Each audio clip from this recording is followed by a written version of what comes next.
கர்த்தருடைய வசனம் ஸ்தோத்திரம் உண்டாதாக. கர்த்தர் கடந்த காலங்களில் நம்முடைய சகோதரன் ஜீவனோட காத்து இந்த நாளிலே அவருடைய சமூகத்திலே கூடி வரும்படியாக நல்ல சிலாக்கியத்தை கொடுத்துக்காக நன்றி தெரிவித்தோடு சொல்கிறேன். வந்திருக்கிறதான அனைவரும் கர்த்தருடைய நாமத்தினாலே வாழ்த்துகிறேன்.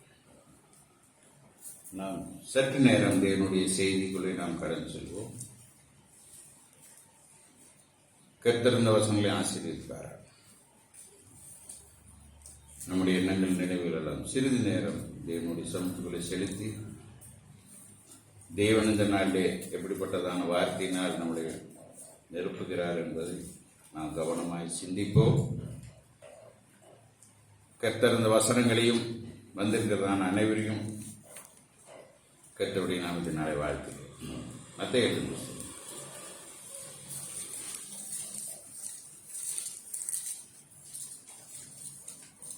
22ஆம் அதிகாரம் முதலிருந்து நாம் படிப்போம். இங்கே பார்க்கும் பொழுது ஒரு உவமையாய் அங்கே சொல்லப்படுகிறதான ஒரு காரியத்தை பார்க்க, ஒரு உதாரணமாய் எப்படின்னா நாம் எடுத்துக்கலாம். உவமை என்பது நடக்கிறதான காரியத்துக்கு ஒரு அடிச்சுவை. நாம் சொல்றோம். அப்ப இயேசு மறுபடியும் அவர்களோடு ஓமையாய் பேசி சொன்னது என்னவென்றால்,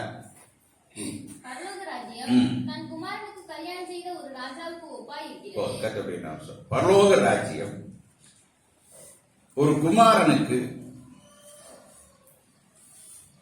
கல்யாணம் செய்த ஒரு ராஜாவுக்கு ஒப்பாய். கர்த்தருடைய நாம ஸ்தோத்திரம். நாம் வெளிப்படுத்தல பார்க்கும் பொழுது அங்கே கல்யாண பந்தி ஆயத்தப்படுகிறது. கர்த்தருடைய நாம ஸ்தோத்திரம். அதே போல தன்னுடைய குமாரனுக்கு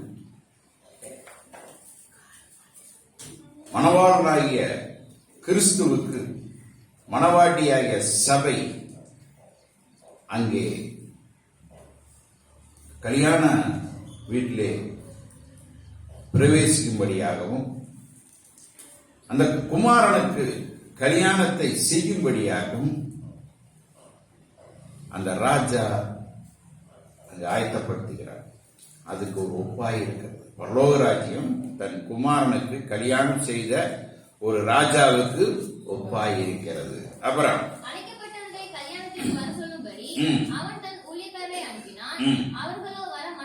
அழைக்கப்பட்டவர் நாம் சொல்ல உண்டார். யாரை இந்த கல்யாணத்துக்கு அழைத்தார்களோ, நம்ம மாம்ச பிரகாரம் பார்க்கும் பொழுது ஒவ்வொரு வீட்டுக்கு போய் பத்திரிக்கை கொடுத்து என்னுடைய பையனுடைய கல்யாணத்துக்கு வாங்க, என்னுடைய பிள்ளையோட கல்யாணத்துக்கு வாங்கன்னு அழைப்பு கொடுப்போம். அதே போல அங்கே அழைக்கப்பட்டவர்களை கல்யாணத்துக்கு வர சொல்லும்படி அவன் தன் ஊழியக்காரரை அனுப்பினான். அவருக்கோ வர மனதில்லை. அந்த கல்யாணத்திலே பங்கு வருவதற்கு அழைக்கப்பட்டவருக்கு வருவதற்கு என்னில்லை, மனதில்லை. அப்புறம்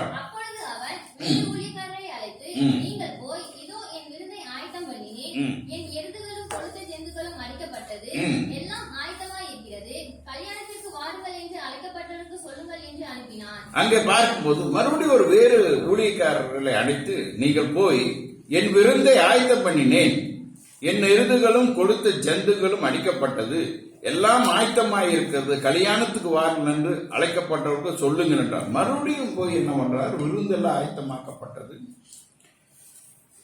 எல்லா எருதுகளும் கொடுத்த ஜந்துகளும் அடிக்கப்பட்டிருக்கிறது, எல்லாரும் கல்யாணத்துக்கு வாங்க. மறுபடியும் போய் அங்க அழைப்பு கொடுக்கிறார். அப்புறம்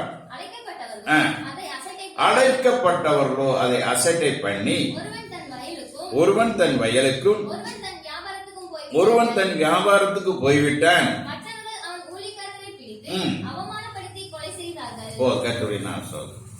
எல்லாருக்கும் அங்கங்கே வேலைக்கு சென்று விட்டார். இரண்டாவது இந்த ஊழியக்கார போய் வற்புறுத்தி போகும்போது அவனை பிடித்து அடித்து அவமானப்படுத்தினார். கர்த்தருடைய நாமம் ஸ்தோத்திரம். அப்போ அந்த எஜமானுக்கு தன் குமாரனுடைய கல்யாணத்துக்கு இப்படிப்பட்டதான ஒரு காரியம் நடக்கிறது என்று அந்த எஜமான் வருத்தப்பட்டு அவனுக்கு எப்படி அந்த துயரமா இருக்கும்.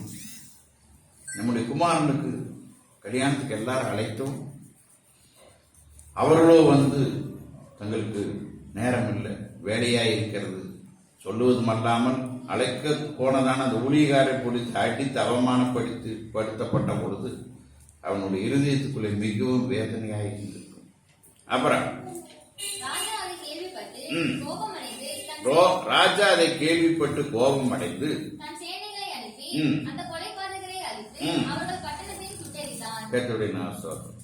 இப்பொழுது அந்த அதிபதி, அந்த தேசத்துக்கு அதிபதி, அவனிடத்தில் சர்வ வல்லமை உள்ளது. அதனால அவன் என்ன பண்ணார், அவனுக்கு மிகுந்த கோபம் வந்து என்ன பண்ணார், தன் சேனையை அனுப்பி அந்த கொலைபாதகரை அழித்து அவர்களை பட்டணத்தையும் சுட்டெரித்தார். தன்னுடைய ஊழியக்காரரை அவமானப்படுத்தி யார் கொலை செய்திருக்கிறார், அப்படி கொலை செய்தவர்களையும் அவர் என்ன பண்ணார், அழித்தார் என்று பார்க்கிறோம். அப்புறம் நோக்கி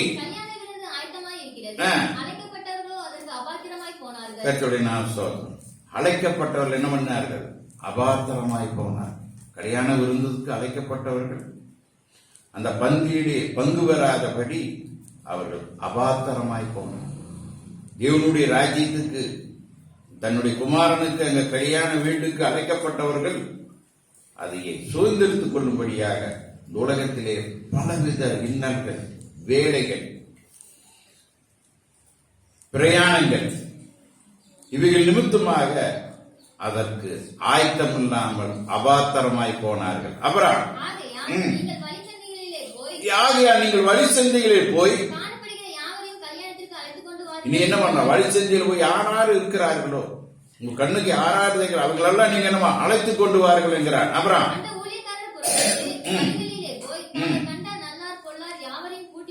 அங்கே போய் யாராரே கூப்பிடணும், எல்லாத்தையும் கூப்பிடணும். வழிகளில் போய் தாங்கள் கண்ட நல்லோரையும் பொல்லோரையும் யாவரையும் கூட்டிக் கொண்டு வந்தார்கள்.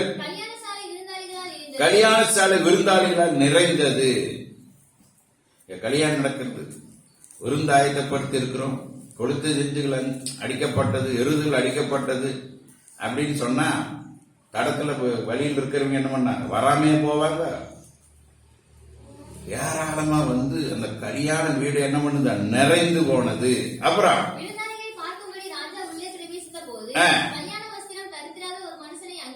கண்டு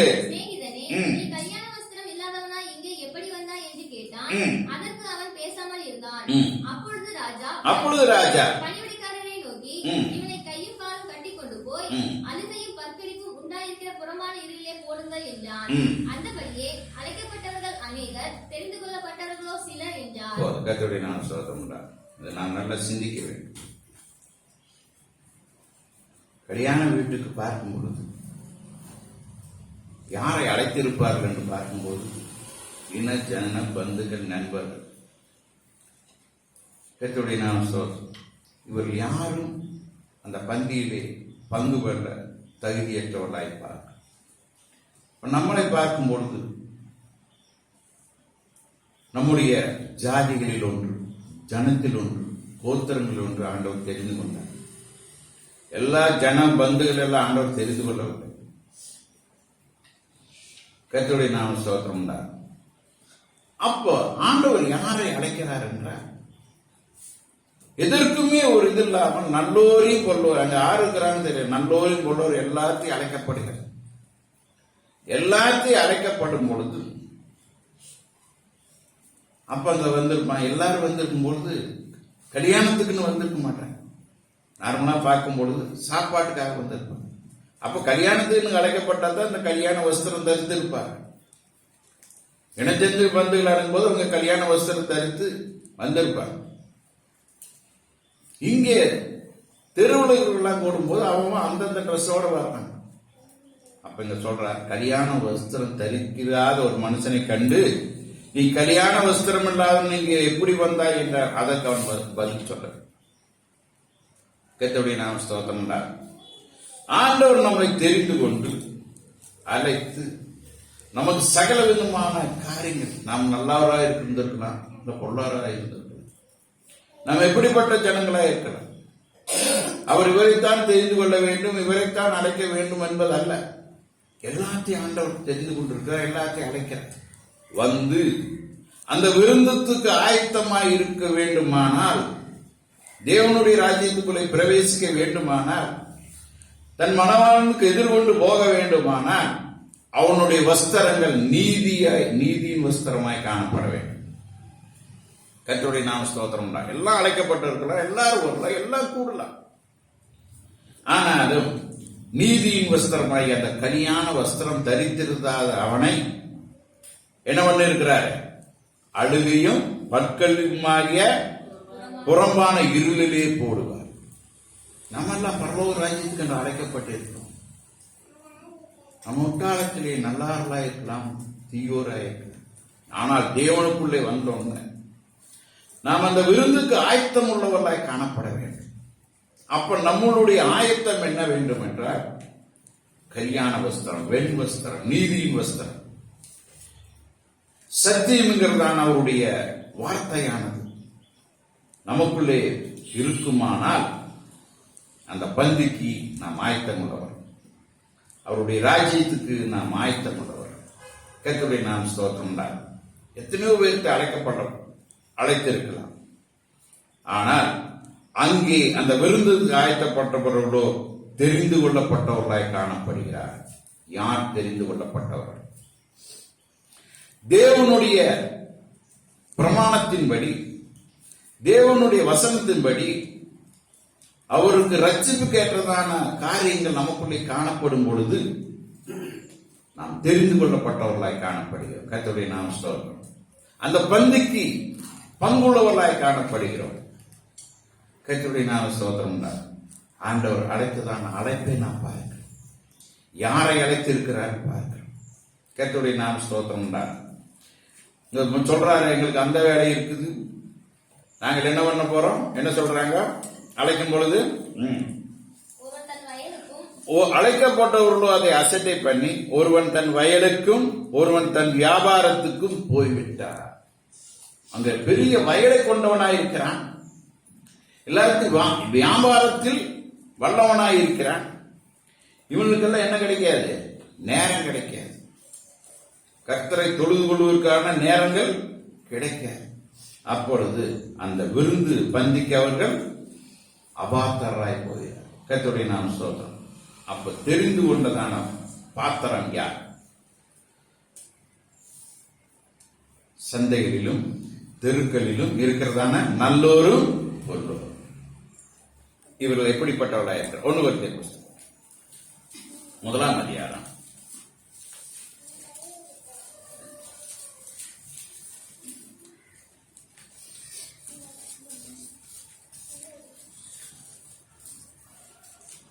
26 எப்படி எனில்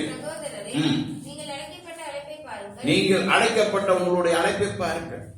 கர்த்தர் நம்மளை அழைத்து கொண்டு வந்திருக்கிறார். நம்முடைய நிலைமையை பாருங்கள். தேவன் நம்மளை தெரிந்து கொண்டதான அந்த நேரங்கள், அந்த சமயங்கள், அப்பொழுது இருந்த நம்முடைய நிலைமையை பாருங்கள்.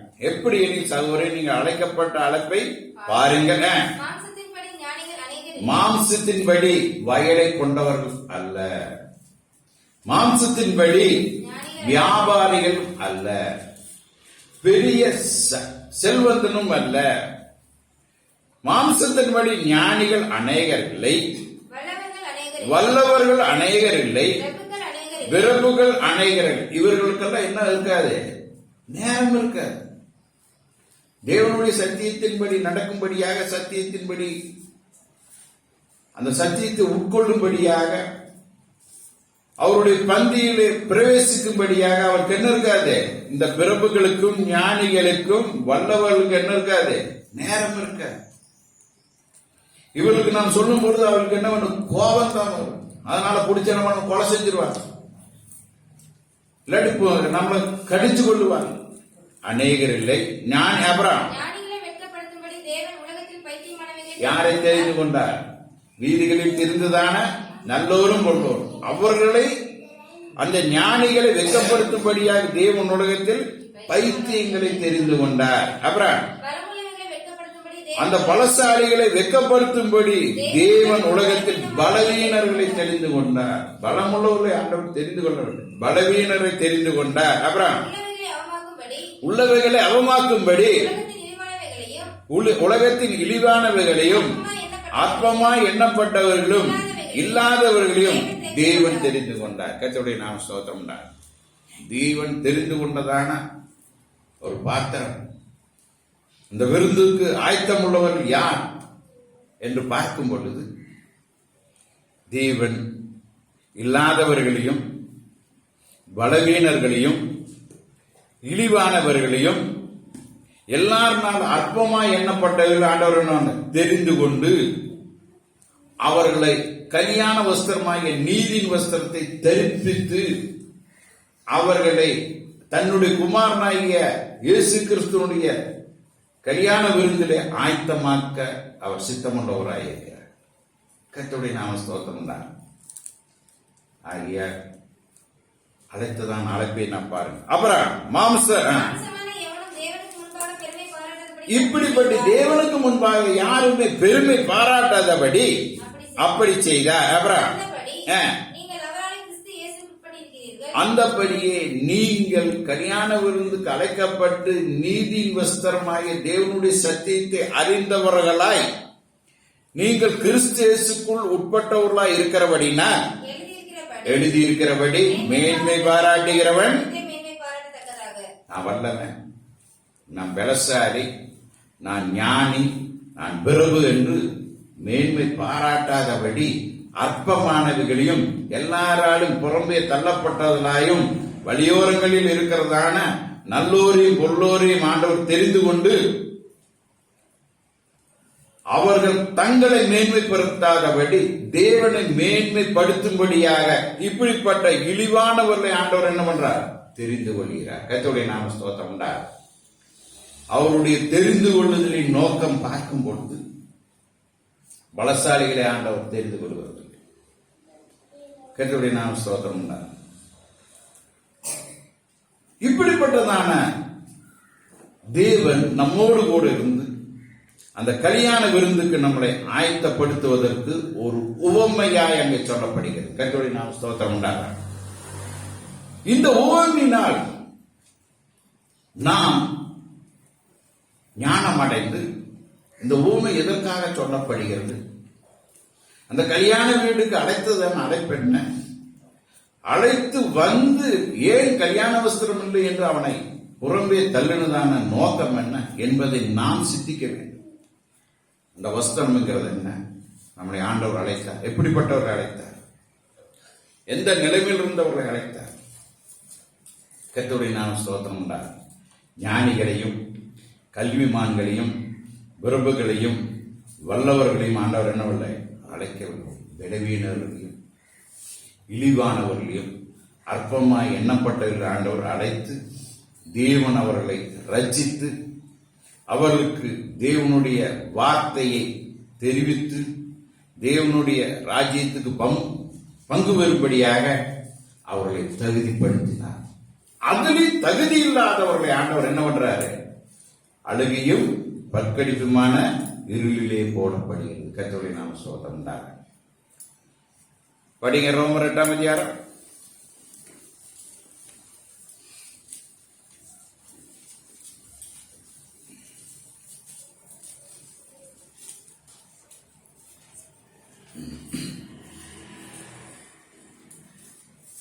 இருபத்தெட்டுல படி.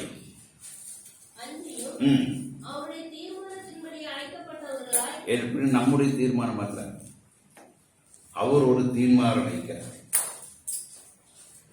யாரை பரிசுத்தப்படுத்த வேண்டும், யார் நிலைத்திருப்பார்கள், யார் உண்மை உள்ளவர்களாயிருப்பார்கள், யார் தேவனுக்கு கீழ்ப்படிவார்கள், யார் தேவனை தன்னுடைய இரட்சகராய் தன்னுடைய இருதயத்தை ஏற்றுக்கொள்வார்கள், எந்த நிலைமையிலும் தேவனுக்குள்ளே இருப்பார்கள் என்று அவருடைய தீர்மானத்தின்படி. கர்த்தருடைய நாம ஸ்தோத்திரம் தான். அன்றியும் அவருடைய தீர்மானத்தின்படி அழைக்கப்பட்டவர்களாய் தேவனிடத்தில் அன்பு கூறுவதற்கு கர்த்தருடைய நாம ஸ்தோத்திரம் தான். தேவனிடத்தில் நாம் அன்பு கூறும் பொழுது தேவனுடைய வார்த்தையை நாம் செயலாக்குவதே தேவனிடத்தில் அன்பு கூறுவது. செய்கிறேன் என்று சொல்லியும் செய்யாதவன், அடுத்து சொல்லி முடியும் படுங்க. அடுத்தது என்ன? செய்கிறேன் என்று சொல்லியும் செய்யாதவன்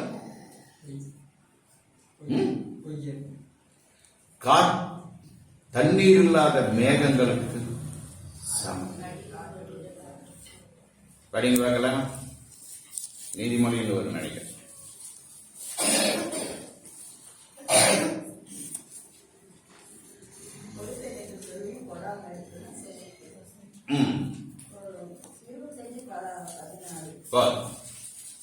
இப்படி தண்ணீரற்றதான ஒரு மேகம் அது எதுக்கு பிரயோஜனம் பண்றோம்? அதனால அவருடைய தீர்மானத்தின்படி, அவருடைய சித்தத்தின்படி எவர்கள் தேவனுடைய வார்த்தையின்படி, அவருடைய வசனத்தின்படி அவரிடத்தில் அன்பு கூறுகிறார்களோ அவர்களுக்கு சகலமும் நன்மைக்கு ஏதுவாய் என்ன பண்ணுதாமா? படிங்க. யார் படிச்சது? அன்றியும் அவருடைய தீர்மானத்தின்படி அழைக்கப்பட்டவர்களாய் தேவனிடத்தில் அன்பு கூறுவதற்கு சகலமும் நன்மைக்கு ஏதுவாய் நடக்கிறது என்று அறிந்திருக்கிறோம். எனக்கு நன்மையான காரியம் நடக்கவில்லை, என்னுடைய பிரச்சனைகள் ஓயவில்லை, என்னுடைய வியாதிகள் என்னை விட்டு விலகவில்லை, நான் எத்தனையோ காரியம் செய்கிறேன் ஆனால் விலகவில்லை என்றும் நாம் சொல்வோமாயில் நாம் தேவனிடத்தில் முழு மனதோடு அவரிடத்தில் அன்பு கூறவில்லை என்றார். கர்த்தருடைய நாம ஸ்தோத்திரம். தேவனிடத்தில் கற்பனையில் பிரதான கற்பனை என்ன? முழு மனதோடும் முழு ஆத்மாவோடும் முழு பலத்தோடும் அன்பு கூறுவதே. கர்த்தருடைய நாம ஸ்தோத்திரம். அப்போ நாம் தேவனிடத்தில் முழு மனதோடும் நம்முடைய செய்திகளை, செயல்பாடுகளை நாம் தேவனிடத்தில் வெளிப்படுத்தினால் சகலமும் நமக்கு எப்படி நடக்கு? நன்மைக்கு ஏதுவாய் நடக்க. அப்புறம் அன்றியும் தம்முடைய குமாரன் அநேக சகோதரருக்குள்ளே முதற் பேரானா இருக்கும் பொருட்டு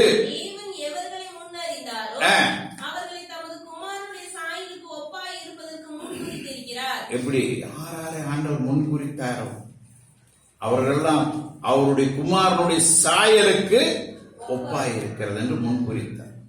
தேவன் எப்படி நடந்தாரோ, எப்படி இந்த உலகத்திலே அவர் நடந்து என்னுடைய அடிச்சூழலை பின்பற்றுவதா இருக்க வேண்டும் சொன்னாரோ அப்படி யாரை ஆண்டவர் முன் குறித்தாரோ அவர்களெல்லாம் தன் குமாரனுடைய சாயலுக்கு ஒப்பாவதற்கு ஒப்பாய் இருக்கிறார்கள் அல்ல, ஒப்பாவதற்கு முன்குறித்திருக்கிறார். கிறிஸ்துவனுடைய வழியிலே நடக்க வேண்டும் என்று ஒவ்வொருவரையும் தன்னுடைய குமாரனுடைய சாயலுக்கு ஒப்பாவதற்காக அவர் என்ன பண்றார்? முன்குறித்திருக்கிறார். அவரால் யாரை முன்குறித்தாரோ அவரை அழைத்தும் இருக்கிறார். எவர்களை அழைத்தாரோ அவர்களை நீதிமானும் ஆக்கியிருக்கிறார். எவர்களை நீதிமான் ஆக்கிறாரோ எத்தனை பேர் தேவன் அழைத்தார்? அழைத்தவர் நிறைய பேர் அழைத்திருக்கலாம். தெரிந்து கொள்ளப்பட்டவர்கள் எத்தனை பேர்? அந்த தெரிந்து கொள்ளப்பட்டவர்களையும் நீதிமான் ஆக்கினவர்கள் எத்தனை பேர்? அதேவர் நீதி செய்தவர்களையும் எத்தனை பேர்த்தை கர்த்தர் மகிமைப்படுத்தி இருக்கிறார். இதையெல்லாம் அப்படியே வரும்பொழுது அப்படியே வடிகட்டி வடிகட்டி வடிகட்டி வடிகட்டி தேசமெங்கும் சம்பவிப்பது என்னவென்றால் எத்தனை பேர் இறந்து போயிடுவாங்க? ஒரு பங்கு தான் மீதியா.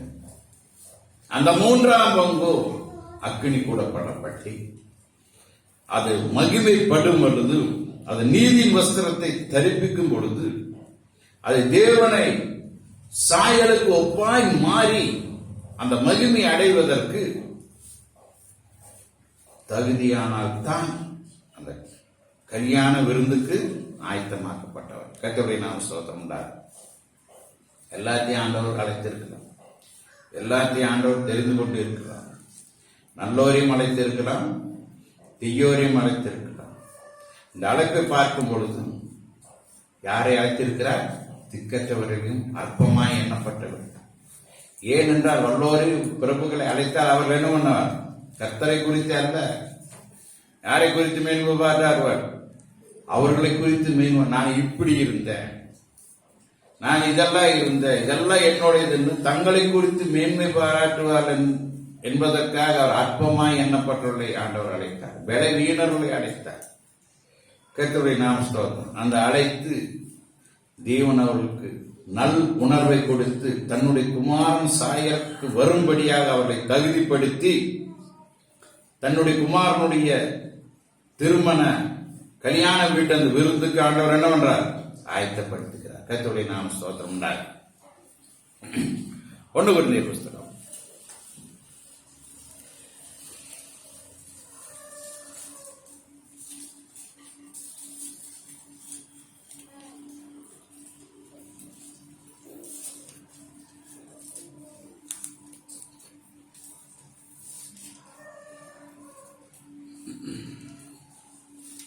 7ஆம் அதிகாரம்.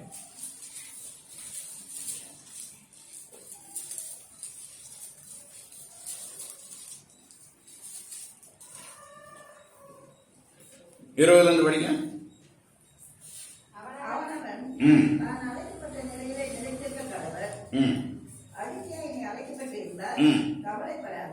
என்ன பண்ண? யாராரு ஆண்டவர் எப்படி அழைச்சார், எந்த நிலைமையில் அழைச்சார், அதுலயும் இல்லை. உன்னை எப்படி அழைத்தார், நீ எப்படிப்பட்ட நிலைமையில் இருக்கு போது உன்னை அழைத்தார் அப்படின்னு சிந்தனை பண்ணிப்பார். அவனவன் தான் அழைக்கப்பட்ட நிலையில என்ன பண்ணுவார்? நிலைத்து இருக்க கடவுள். கர்த்தருடைய நாமம். யாரும் தன்னை குறித்து மேன்மை பாராட்டாதபடி அவனவன் அழைக்கப்பட்ட அழைப்பின்படியே நிலைத்திருக்க கடவான். நீ எப்படி அழைக்கப்பட்ட படி? அடிமையாய் நீ அழைக்கப்பட்டிருந்தால் கவலைப்படாதே. எப்படி அடிமையாய் இருந்தால்? அடிமையாய் இருந்தால். அடிமைங்கிறது என்ன சொல்லுங்க பார்க்கலாம். அடிமை அப்படின்னு என்ன?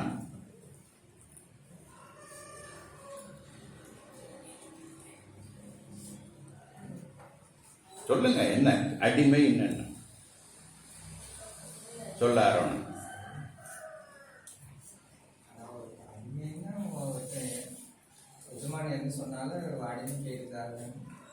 பார்க்கும் பொழுது அந்த காலத்துல இந்த பெரிய பண்ணையாளா இருக்கும் பொழுது அந்த வேலைக்காரர் என்ன பண்ணுவாங்க? அவங்களுக்கு அடிமையா இருக்கும். அங்க வந்த உடனே என்ன பண்ணுவாங்க?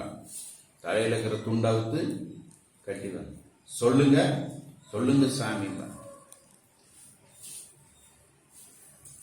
அப்ப அந்த பிரபுகளுக்கு வேலையாட்கள் அற்பமா எண்ணப்பட்டவர்கள் அடிமையா இருப்பாங்க.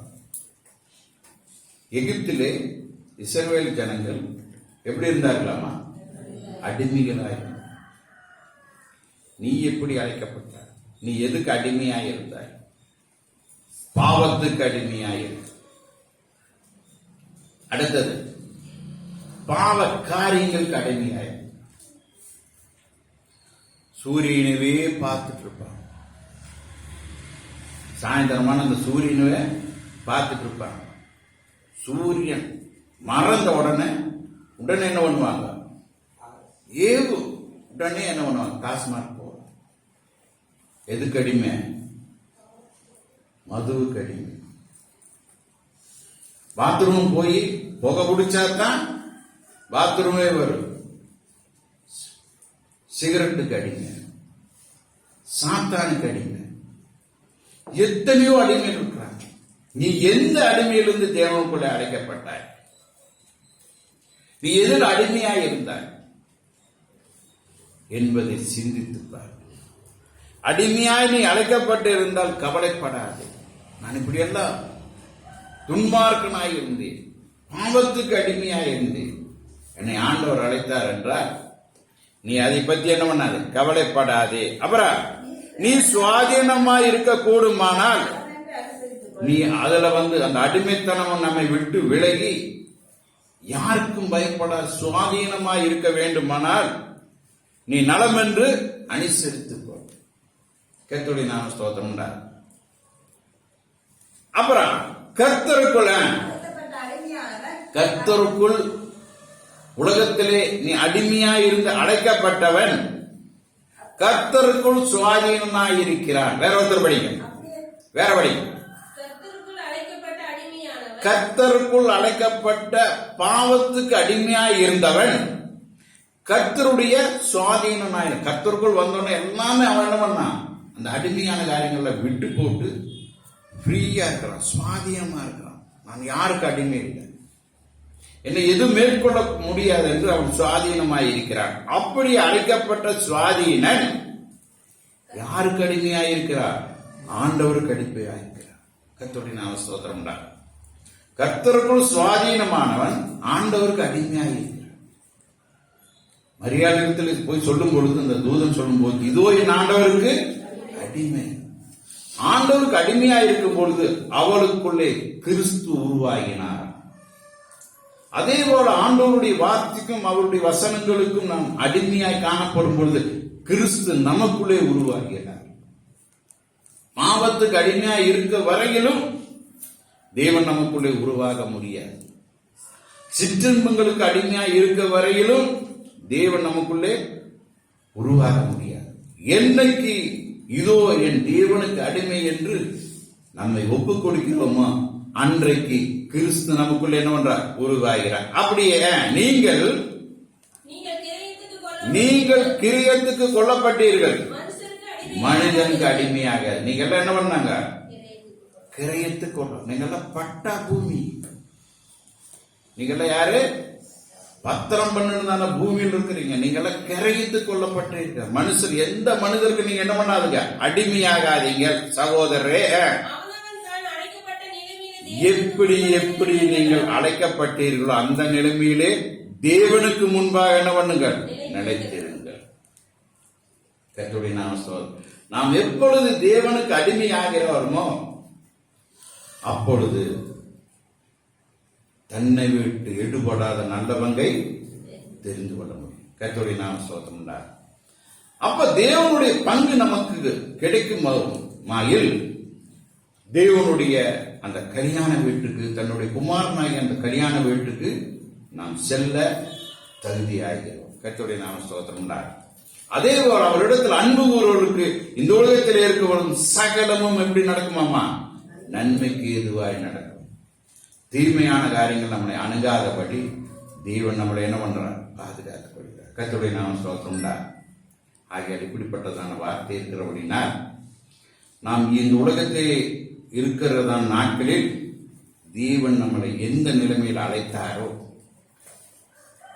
நம் உலகத்தில் இருக்கும்போது உலகத்தில் பல காரியத்துக்கு அடிமையாயிருந்திருக்கலாம், அதையெல்லாம் விட்டு விட்டு தேவனுக்கு அடிமையாயிருக்க நம்மளை அழைத்தாரோ அந்த அடிமையான தேவனுடைய அடிமையான அந்த நிலைமையில நாம் நிலைத்திருக்கும் பொழுது தேவனிடத்திலிருந்து நாம் பங்கை பெற்றுக் கொள்வோம். அது மாத்திரமல்ல, தேவனுடைய தன் குமாரனுடைய விருந்திலே பங்கு பெறுவதற்கு நாம் தகுதி உள்ளவர்களாகும். கர்த்தருடைய நாம ஸ்தோத்திரம் தான். இப்படிப்பட்டதான வசனம் இருக்கிறபடினா நாம் அழைக்கப்பட்ட அழைப்பிலே நிலைத்திருந்து அவருடைய கல்யாண வீட்டுக்குள் பிரவேசிப்போம். கர்த்தர் நம்மை ஆசீர்வதிப்பார். ஆமென்.